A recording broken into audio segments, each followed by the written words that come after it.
Welcome to my channel. Today we are making easiest crab. First of all, make an oval like this. Then draw two strings for eyes.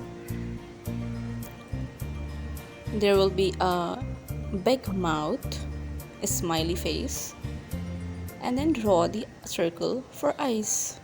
Another circle inside and color it.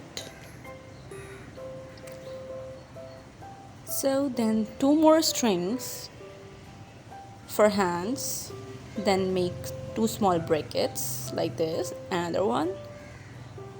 Now like a tulip. Now make some sort of ticks for legs like this, to double them, another one.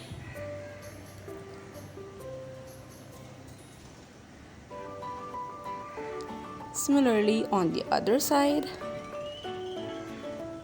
like this. Now a crab is done. So here C is for crab.